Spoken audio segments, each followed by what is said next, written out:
할렐루야, 예수님 안에서 반드시 좋은 일이 있습니다. 어린 시절 저는 서대문구 냉천동에 살았습니다. 제가 살던 냉천동은 서대문 로테리에 있던 순복음중앙교회 길 건너편에 있었기 때문에 많은 성도들이 살았습니다. 조영규 목사님도 최세일 목사님도 이영호 목사님도 모두 한 동네 사람이었죠. 그런데 저희 집 맞은편 조 목사님의 옆집이 유명한 무당집이었습니다. 그래서 걸핏하면 그 무당집에서 구슬하기도 했습니다. 저도 여러 번 그 집에서 구슬하는 것을 열린 문 사이로 구경하기도 했습니다. 무당이 이상한 옷을 입고 장구 장단에 맞춰 칼을 들고 춤을 추는 것이 무섭기도 했죠. 하지만 아무리 무당이 세다 한들 조 목사님보다 세겠습니까? 결국 무당은 견디지 못하고 쫓겨갔죠. 그 당시만 해도 그 무당집만이 아니라 곳곳에서 구슬하는 광경을 보기도 했습니다. 점집들은 또 얼마나 많았는지요. 정초가 되면 아예 길가리에 자판을 깔아놓고 토종 비결로 새 운세를 알려주는 노인들도 자주 볼 수 있었습니다. 삼국시대 시절 우리나라에 불교가 들어오기 이전 우리 민족의 종교 중에 하나는 샤머니즘이었습니다. 샤먼이란 무당이라는 뜻으로 무속신앙을 섬기는 것이었죠.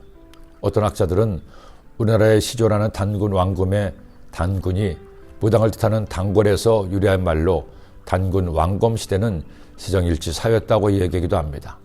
그래서 그런지 몰라도 우리 민족의 종교성에서 이런 샤머니즘이 깊은 뿌리를 내리고 있습니다. 시골 동네 어귀에 성황당이 있었고 마을 입구에는 큰 나무가 있어 신성시하기도 했습니다. 산에는 산신령이, 바다에는 용왕이, 부엌에도 마당에도 심지어 변소에도 신이 있다고 믿었습니다. 절에도 부처만 모시지 않았습니다. 부처가 있는 대웅전 위에 산신령을 모신다는 산신각이 있습니다. 심지어는 유교에서는 조상을 신으로 섬기기까지도 했죠.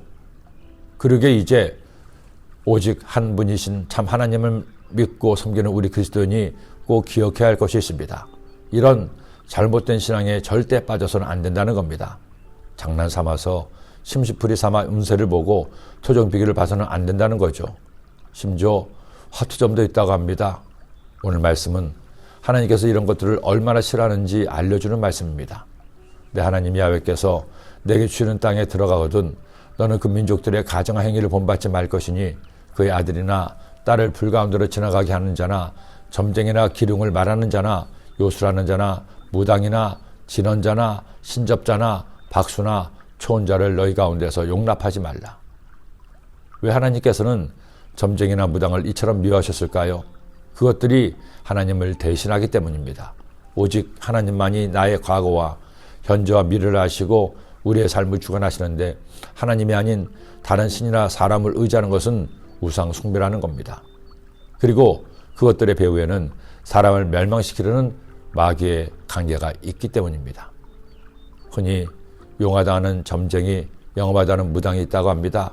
사람의 기륭을 알아맞히기도 하고 신기가 들려 칼날 위에서 춤을 추기도 한다고 합니다. 왜 그럴까요? 악한 영의 힘이 들어갔기 때문입니다. 하지만 보세요. 행복한 점쟁이를 잘 사는 무당을 찾기 어려운 이유가 있습니다. 악한 영 마귀는 사람을 죽이고 도둑질하고 멸망시키기 때문입니다. 그런 여러분, 장난으로라도 이런 것에 미혹되지 마십시오. 젊은 여러분, 이른바 타로점 같은 것을 보지 마세요. 그런 것 본다고 유행에 앞서 나가는 것이 아닙니다. 바늘도둑이 소도둑이 된다고 작은 것에서 미혹되면 점점 더 큰 미혹에 빠져들 수 있기 때문입니다. 우리가 귀를 기울여야 될 상은 오직 하나님의 말씀입니다. 우리가 믿어야 할 분은 오직 한 분이신 삼위일체 하나님입니다. 여러분의 믿음이 아예 믿음처럼 이렇게 순수한 믿음이 되기를 기도합니다. 기도드립니다. 하나님 아버지, 세상에 헛된 점이나 무당이나 이런 것들에 취하지 않게 하시고 오직 하나님만을 믿고 하나님만을 의지하는 순결하고 정결한 우리의 삶 되게 하여 주옵소서. 예수님의 이름으로 기도드립니다. 아멘.